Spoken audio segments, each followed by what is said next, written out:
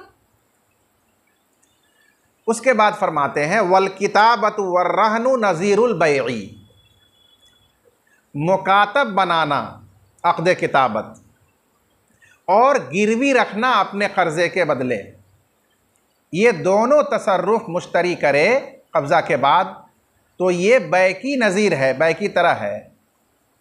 यानी जिस तरह बै का तसर्रुफ़ नाफिज होगा, मोतबर होगा शरअन, उसी तरह अगर बै फासिद में मुश्तरी मबी पर कब्ज़ा करने के बाद ग़ुलाम मबी है तो उसको मुकातब बना दे कि तुम 1000 रुपया मुझे लाओ, तो मैंने तुमको उसके एवज़ में मुकातब बनाया, आज़ाद हो जाओगे।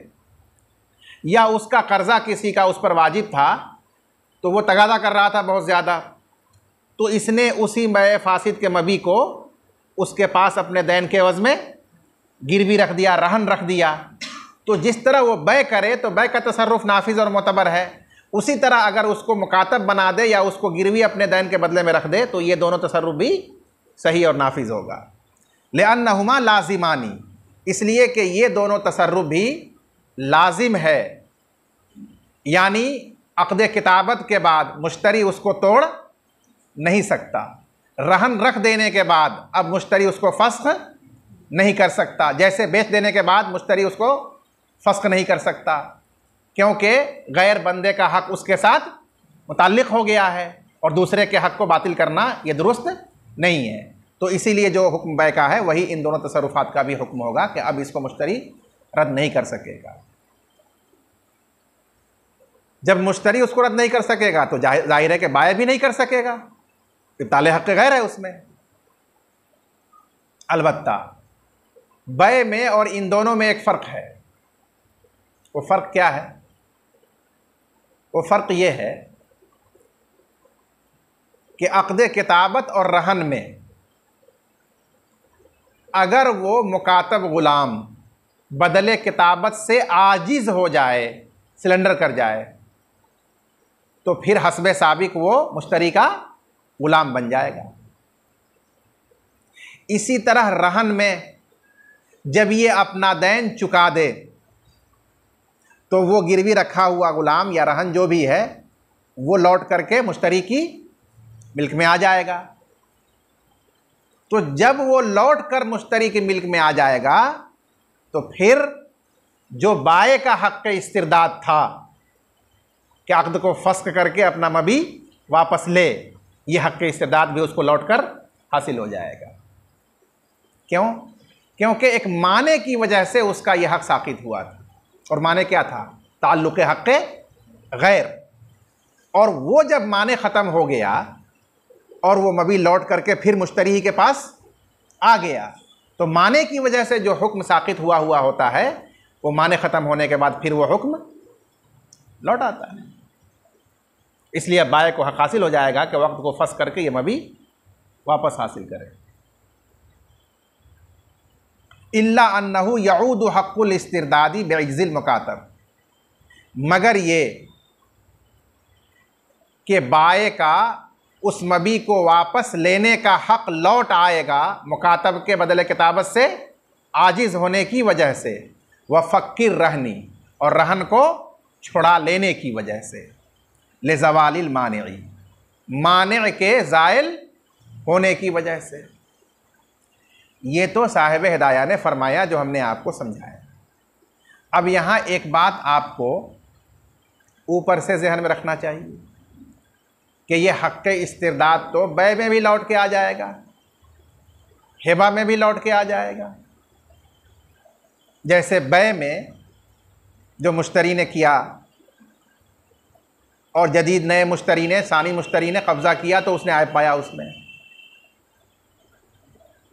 और क़ज़ाए क़ाज़ी के साथ उसने आयब की वजह से उसे वापस कर दिया। तो ये आप पढ़ चुके हैं कि क़ज़ाए क़ाज़ी जब हो वापसी का तो वो फ़स्ख़ है, तो इसके माने ये होंगे कि मुश्तरी ने जो बेचा है वो क्या हो गया, फ़स्ख़ हो गया, और फिर लौट करके उसी के पास वो ग़ुलाम या वो मबी आ गया तो इधर बाय का हक़ इस्तिरदाद लौट आएगा।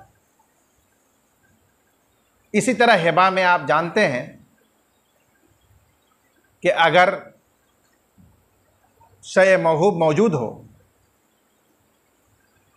और हिबा करने वाले ने अपने मखसूस रिश्तेदारों को हिबा नहीं किया हो, अजनबी आदमी को किया हो, तो उस पर कब्ज़ा दिलाने के बावजूद भी अगरचे मकरूह और नहायत खबीस अमल है, लेकिन फिर भी अगर वो रुजू करे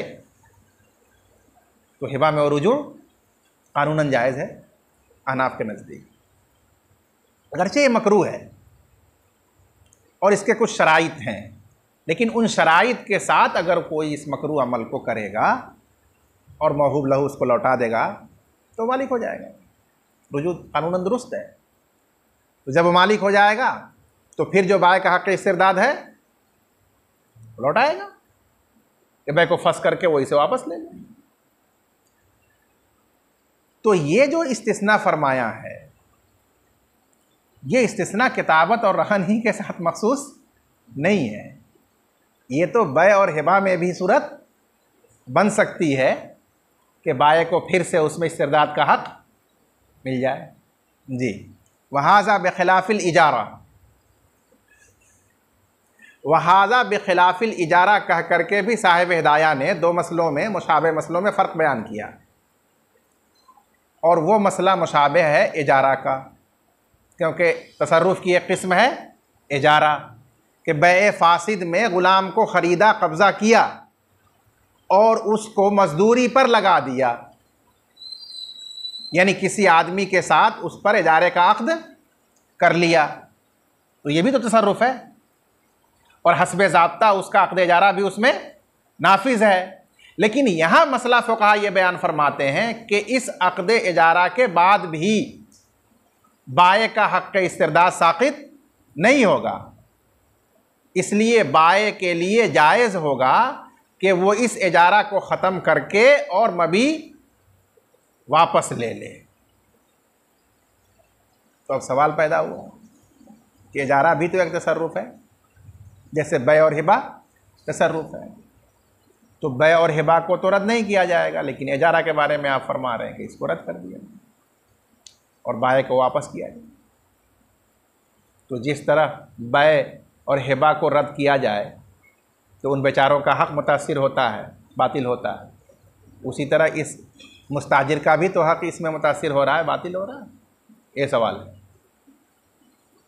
तो साहिब हिदाया ने उसका जवाब दिया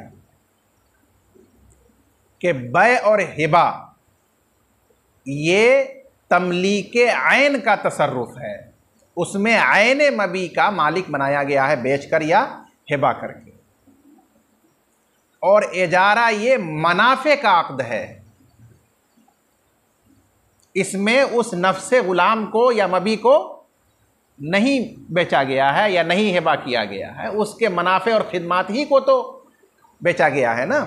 तो यहाँ तमलीक मुनाफे की है, इजारा का अक़्द मुनाफे पर किया गया है। और मुनाफे फिल वक्त मौजूद नहीं होते, वो तो वक्त के साथ साथ पैदा होते हैं, साबित होते हैं। इसलिए वहाँ ऐन को मुनाफे के कायम मकाम करके और अक़्द इजारा को जायज़ किया गया है, ज़रूरत की वजह से, लोगों की ज़रूरत की वजह से। बस अक़्द बै और अक़्द हिबा के मुकाबले में अक़्द इजारा अक़्द ज़ईफ़ कहलाता है। इस वजह से शरई उज़्र की बिना पर अक़्द इजारा को फ़स्ख़ करना जायज़ है। हमने किसी के साथ किसी चीज़ के बारे में अक़्द इजारा किया और कोई शरई उज़्र की बिना पर हम चाहते हैं दरमियान में ही उसको फ़स्ख़ कर देना, तो फ़स्ख़ करना इजारा को दरमियान में जायज़ है। और रफ़े फ़साद कि मुश्तरी जो मालिक हुआ है वो बै फासिद से हुआ है, उस फसाद को दूर करना ज़रूरी है, एक उज़्र शरई है। तो बस इस उज़्र शरई की वजह से भी इस अक़्द इजारा को फ़स्ख़ करना दुरुस्त होगा ताकि उसका फसाद दूर किया जाए। और फ़र्क की दूसरी वजह बयान फरमाई कि चूँकि यहाँ मुनाफे पर अक़्द होता है असलन, और मुनाफे तो शैअन फ़शैअन वक्त के साथ साथ पैदा होते हैं, साबित होते हैं। तो जब हम दरमियाने मुद्दत में अक़्द इजारा को फ़स्ख़ करते हैं, रद्द करते हैं, तो दरअसल हम आइंदा उसको जारी रखने से रुकते हैं, एक साबित मामले को ख़त्म नहीं करते, क्योंकि वो तो साबित मुनाफे के साथ ही ना होगा, और मुनाफे तो वक्त के साथ साथ साबित हो रहे हैं। इसलिए जहाँ से उसको रोका जाएगा या जहाँ उसको फ़स्ख़ किया जाएगा तो हकीकत उसकी ये होगी कि यहाँ तक तो मुकम्मल हो गया और आइंदा के लिए हमने उसको रोक दिया। तो इसमें एक हक़ साबित का इब्ताल नहीं होगा, बरखिलाफ़ हिबा और बै के, वो तो मुकम्मल तौर पर साबित हो चुका है और मिल्कियत उस पर मुतहक़्क़ हो चुकी है। अब वहाँ हम उसको ड्रॉप करते हैं, रोकते हैं, फ़स्ख़ करते हैं, तो वहाँ एक साबित मिल्क का इब्ताल लाजिम आएगा, वो तो दुरुस्त नहीं है। लेकिन हम आइंदा अपने मामले को जारी रखने से बीच में रुक रहे हैं, तो इसमें वो कबाहत नहीं है कि किसी के मिल्क साबित या हक़ साबित का इब्ताल हो रहा है। इस वजह से इसकी गुंजाइश रखी गई है, लेकिन बै और हिबा को ख़त्म करने की गुंजाइश नहीं रखी। वहादा बिखिलाफ़िल इजारा, और ये हुक्म इजारा के बरखिलाफ़ है, उसमें फ़स्ख़ करके और फसाद को दूर किया जाएगा और बाय अपना मबी वापस लेगा। लिअन्नहा तुफ़सख़ु बिल आज़ारि व रफ़उल फ़साद उज़्रुन, इसलिए कि इजारा आज़ार की वजह से फ़स्ख़ किया जाता है और फसाद को दूर करना भी एक उज़्र है। और इसकी वजह क्या है? क्योंकि बै व हिबा के मुकाबले में ये अक़्द ज़ईफ़ है, जो हाजत की वजह से खिलाफ़ क़ियास मशरू किया गया है। वलिअन्नहा तनअक़िदु शैअन फ़शैअन, और इसलिए कि इजारा मुनअक़िद होता है शैअन फ़शैअन, रफ्ता रफ्ता, एक के बाद दिगरे, जैसे जैसे मुनाफे मौजूद होते हैं वैसे वैसे यह अक़्द जारी रहता है, मुनअक़िद होता है। फ़यकूनु रद्दु इम्तिनान, तो इस इजारा को रद्द करना और फ़स्ख़ करना आइंदा अक़्द के इजरा से बाज रहना होगा, रुकना होगा। ये किसी के साबित मिल्क को रफ़ा करना या साबित हक़ को ख़त्म करना, बातिल करना नहीं होगा, इसलिए इसकी गुंजाइश रखी गई। बरखिलाफ़ बै और हिबा के, उसमें मिल्क साबित हो चुकी है, उसको अगर ख़त्म किया जाता है तो वो साबित हक़ और मिल्क को ख़त्म करना होगा, इसलिए उसको जायज़ नहीं किया गया। जी।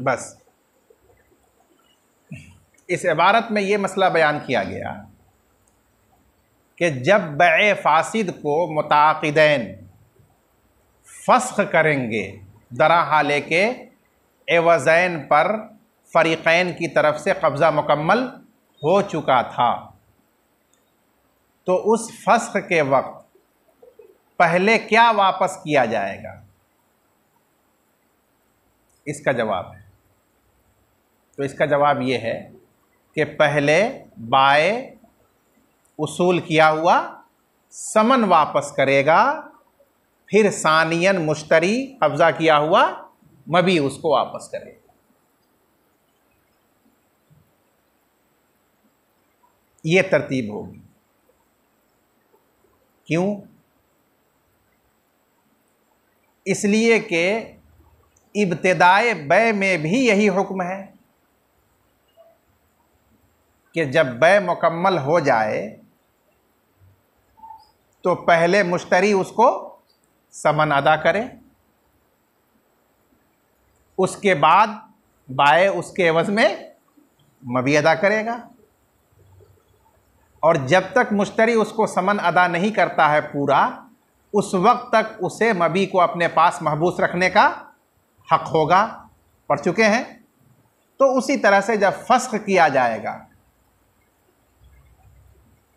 तो इस मुश्तरी को मबी अपने पास महबूस रखने का, रोके रखने का हक़ होगा यहाँ तक कि वो समन पूरा वसूल कर ले। जब पूरा समन उसको मौसूल हो जाएगा तो फिर मबी वो छोड़ देगा, वापस कर देगा। जैसे रहन, अक़्दे रहन के अंदर गिरवी कोई चीज़ आपने दैन के बदले में रख दी और मुर्तहिन ने उस पर कब्ज़ा कर लिया, तो अब वो रहन महबूस है उस दैन के बदले में। तो जब तक मुर्तहिन अपना सारा दैन उसूल नहीं कर लेता, उस वक्त तक उसे मरहून को अपने पास रोकने का हक़ हासिल है। उसी तरह से ये आपका मबी बाए का समन के एवज़ में महबूस है। जब तक वो मुश्तरी अपना पूरा समन उसूल नहीं कर लेता, उस वक्त तक के वो मबी को अपने पास रोक सकता है, महबूस रख सकता है। इसी से मुताल्लिक़ दूसरा मसला कि फ़र्ज़ कीजिए कि इस फस्ख और रद्द से पहले बाए का इंतकाल हो गया, अब उसके वरसा और उसके कर्ज ख़्वाह ये लोग उसके कायम मकाम हो गए। तो ये जो बै फासिद में मबी मुश्तरी के कब्ज़े में मकबूज़ है, इसका हक़दार कौन है? तो साहिब हिदाया ने फरमाया कि उसका हक़दार काबिज़ है, मुश्तरी है, यहाँ तक के तरका में से वो अपना दिया हुआ समन उसूल कर ले। अगर तरका में से उसका दिया हुआ समन उसको लौटा दिया जाता है तो वो उस मबी को वापस कर देगा, और उसका समन उसको नहीं लौटाया जाता है इसलिए कि तरका में गुंजाइश ही नहीं है, या इसलिए कि वरसा और गुरमा उसको लौटाना नहीं चाहते हैं, तो मबी का वो मालिक है, वो हक़दार है, वो उसकी मिल्कियत है होगी। जैसे कि राहिन रहन रखने के बाद इंतकाल कर जाए, अब जो रहन रखा हुआ सामान है मुर्तहिन के पास, तो मुर्तहिन उसका हक़दार है।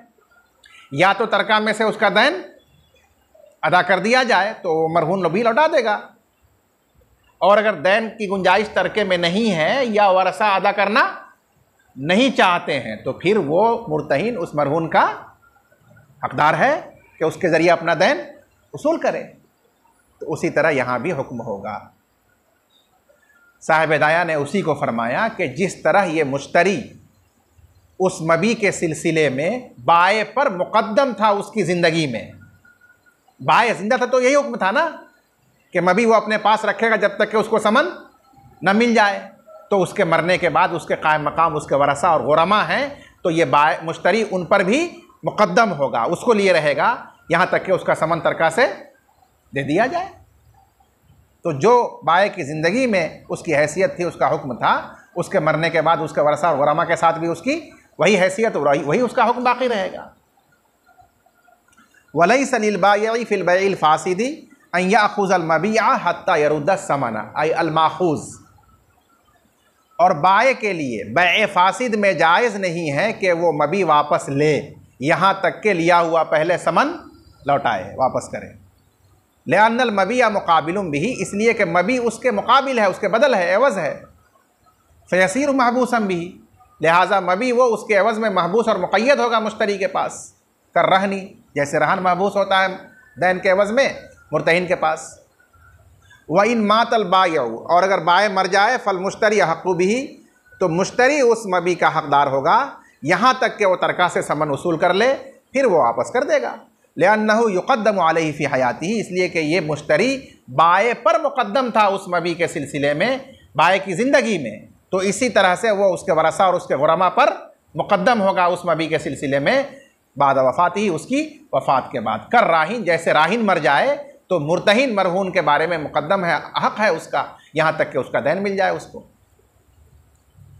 उसके बाद फरमाते हैं कि सुम्मा इन कानत दराहिम समन क़ाइमतन, फिर अगर समन के दराहिम जो अदा किए गए थे वो बेआइन ही तरका में मौजूद हों, अभी सर्फ़ और ख़र्च नहीं हुए हों, तो या खुजुहा बेआइन ही, तो ये मुश्तरी बेआइन ही अपने दिए हुए दराहिम ही को ले लेगा, क्योंकि ये दराहिम बैए फासिद में मुतय्यन होते हैं। हालांकि आम उक़ूद और फुसूक़ में मुतय्यन नहीं होते हैं, वो तो आप कोई भी दराहिम दे सकते हैं, लेकिन बैए फासिद के अंदर जो दराहिम लिए दिए गए हैं वो मुतय्यन हो जाते हैं। वह हुवल असह, और यही असह कौल है। मालूम हुआ कि बाज़ लोगों के नज़दीक मुतय्यन नहीं है, कोई से भी दराहिम उतनी मिक़दार में दे दिए जाएंगे तो अदा हो जाएगा। असह कौल में ये हुक्म क्यों है? लिअन्नहु बिमंज़िलतिल गसब, इसलिए कि लिए हुए दराहिम मग़सूब के दर्जे में है। गसब यहाँ बमाना मग़सूब है, और हु ज़मीर का मर्जे वो समन है जो बैए फासिद में लिया गया है, इसलिए कि बैए फासिद में लिया हुआ समन मग़सूब के दर्जे में है। और मग़सूब का हुक्म क्या है कि अगर वो मग़सूब गासिब के पास बेआइन ही मौजूद है तो वही मग़सूब क्या करना है, वापस करना है, ताकि अदाए कामिल हो, ऐने वाजिब लौटा दिया जाए। हाँ, वो मग़सूब नहीं है तब उसका मिस्ल, यही हुक्म है ना। तो इस बैए फासिद में लिए हुए समन का भी यही हुक्म होगा कि अगर वो बेआइन ही मौजूद है तो उसी को लौटाया जाएगा ताकि अदाए कामिल हो, लेकिन जब वो नहीं है तब उसका मिस्ल अदा किया जाएगा। व इन कानत मुस्तहलकतन अखज़ मिसलहा लिमा बय्यन्ना, और अगर वो सर्फ हो चुके हों तो उनका मिस्ल लेगा उस दलील की वजह से जिसको हमने बयान किया। और मिस्ल में भी अगर ज़वातुल अमसाल में से है तो मिस्ल स्वरी, और नहीं तो फिर क़ीमत। और लिमा बय्यना का मतलब यही है लिअन्नहु बिमंज़िलतिल गसब, और गसब का हुक्म यही है कि आइने मक़सूब मौजूद है तो वो दिया जाए, और अगर वो हलाक हो चुका है तब उसका मिस्ल दिया जाए। वल्लाहु आलम।